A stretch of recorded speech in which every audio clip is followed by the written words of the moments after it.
Egypt, land of the pyramids and pharaohs. One of the most studied and scrutinized civilizations of the ancient world, and yet it remains veiled in mystery. In this video, we are going to see that the Quran reveals secrets about Egypt that until recently were lost to mankind.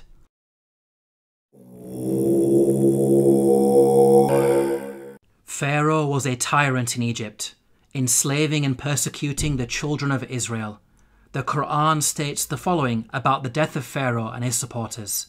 فما بكت عليهم السماء والأرض وما كانوا منظرين. Note the words, heaven and earth wept not for them. A recently unearthed pyramid text has granted us new insights into the meaning of this verse. The pyramid text reads, "The sky weeps for you, the earth weeps for you, when you ascend to heaven as a star." Here, the pyramid text praises Pharaoh, claiming that upon his death he will ascend through the sky and claim supremacy of the heavens by becoming a star. We can see that the Quran quotes the pyramid text directly in its rebuttal of Egyptian adulations of Pharaoh. What's amazing is that knowledge of the ancient Egyptian language of hieroglyphics was lost to mankind at the time the Quran was revealed. It wasn't until the discovery of an artifact known as the Rosetta Stone in the 18th century, over 1,000 years after the revelation of the Quran, that mankind has been able to fully decode the hieroglyphics.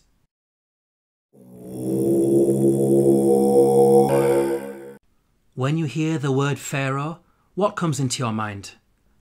Most people think of the supreme ruler of Egypt. This is correct, but the word did not always refer to the supreme ruler. Ancient Egyptian history is divided into different periods. The word Pharaoh, Egyptian Perah, had different meanings depending on the period of Egyptian history. Historically, the word Pharaoh only started being used as a title for the supreme ruler much later in Egyptian history, during the New Kingdom period. Before this, the word meant great house and was used to refer to the royal palace. The Encyclopedia Britannica states, Pharaoh, originally the royal palace in ancient Egypt. The word came to be used for the Egyptian king under the New Kingdom. Let's now analyze the Quran's accounts about Egypt in light of these historical facts. Like the Bible, the Quran discusses the prophets Joseph and Moses, who both spent time in Egypt. Joseph is dated by scholars to either the Middle Kingdom or Second Intermediate period, well before Pharaoh meant ruler. In the story of Joseph, the Quran repeatedly uses the word king to refer to the ruler of Egypt. He is never once called Pharaoh. Moses is dated by scholars to the New Kingdom period. In the story of Moses, the Quran repeatedly calls the ruler Pharaoh. He is never called king. We can see that the Quran is accurate in its use of language when it comes to describing the leader of Egypt at different periods in its history.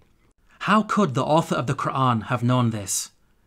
The only source of information about ancient Egypt that would have been readily available are the Bible-based stories. To claim that the Quran copied from the Bible is problematic because the Bible uses the word Pharaoh to refer to the Egyptian ruler in the story of Joseph, which is historically inaccurate. The Quran cannot have copied from the Bible because the Quran corrects the Bible.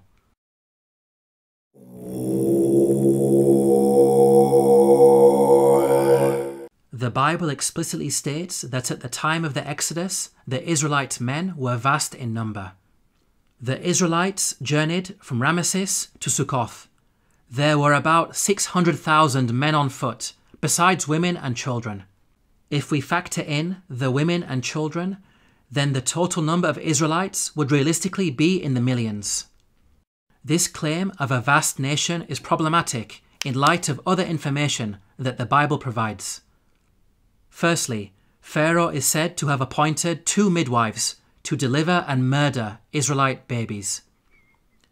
The king of Egypt said to the Hebrew midwives, whose names were Shiphrah and Puah, "When you are helping the Hebrew women during childbirth on the delivery stool, if you see that the baby is a boy, kill him."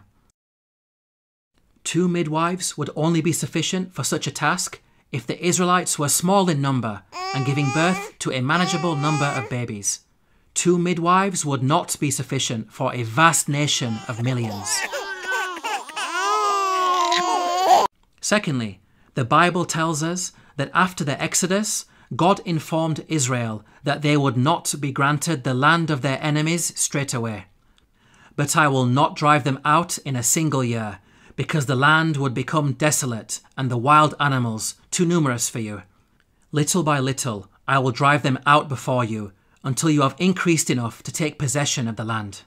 Note the reason for the Israelites being denied immediate possession of the land.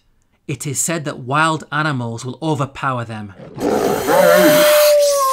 Such a statement only makes sense if the Israelites were small in number and not a vast nation of millions, as the Bible claims. By contrast, the Quran states that the Israelites were only a small band at the time of Moses. فأرسل فرعون في المدائن حاشرين إن هؤلاء لشرذمة قليلون. We can see that the Quran fixes the contradictions that are present in the biblical narrative.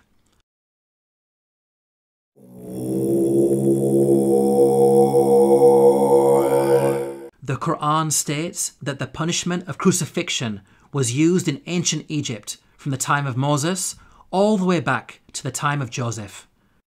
Now, the word crucifixion typically brings to mind the Roman cross. However, in antiquity, there were different forms of crucifixion.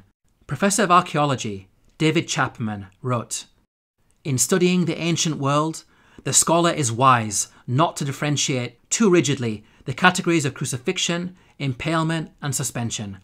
Hence, any study of crucifixion conceptions in antiquity must grapple with the broader context of the wide variety of penal suspension of human beings. The Arabic words translated as crucified in the Quranic verses all contain the root word solaba. Arabic dictionaries state that this root carries a number of meanings, including to harden or stiffen and to extract oily matter from bones. This word does not only mean death by being hung on a Roman cross. Rather, it indicates any method of execution which makes the body hardened or stiffened and results in the leaking of bodily fluids. So, impalement, suspension, and the Roman cross are all included without making any distinction. Archaeological evidence shows that the ancient Egyptians used to crucify people by impalement on a stake. The following entry is taken from an Egyptian-German dictionary of hieroglyphics. Note the hieroglyph which depicts an impaled man. This is a punishment that was used throughout the different periods of ancient Egypt. The Abbot Papyrus is dated to the New Kingdom period. It mentions an oath that includes impalement. He took an oath on pain of being beaten and of being impaled. The earliest evidence for crucifixion by impalement is Papyrus Bulaq 18, which is dated to the early Second Intermediate period. It states, "A bloodbath had occurred with wood. The comrade was put on the stake." We can see that crucifixion by impalement on a stake was carried out during the New Kingdom period, and at least as far back as the Second Intermediate period. These time periods cover both Moses and Joseph, which shows that the Quran is historically accurate. As well as mentioning crucifixion, the Quran also narrates the following threat of mutilation made by the Pharaoh of Moses. لأقطعن أيديكم وأرجلكم من خلاف ولأصلبنكم أجمعين. Historically, we know that capital punishment in ancient Egypt became more severe with the advent of the New Kingdom period, which is the time of Moses. In fact, the specific punishment of mutilation is primarily associated with the New Kingdom period. For example, the Turin Judicial Papyrus records, persons to whom was done punishment by severing their nose and ears on account of them ignoring the good instruction said to them. These details about crucifixion and mutilation are missing in the Bible. There is a Jewish commentary, the Midrash Shemot Rabbah, which mentions Pharaoh threatening Moses with burning and crucifixion. But this is a much later work that was composed centuries after the Quran was revealed.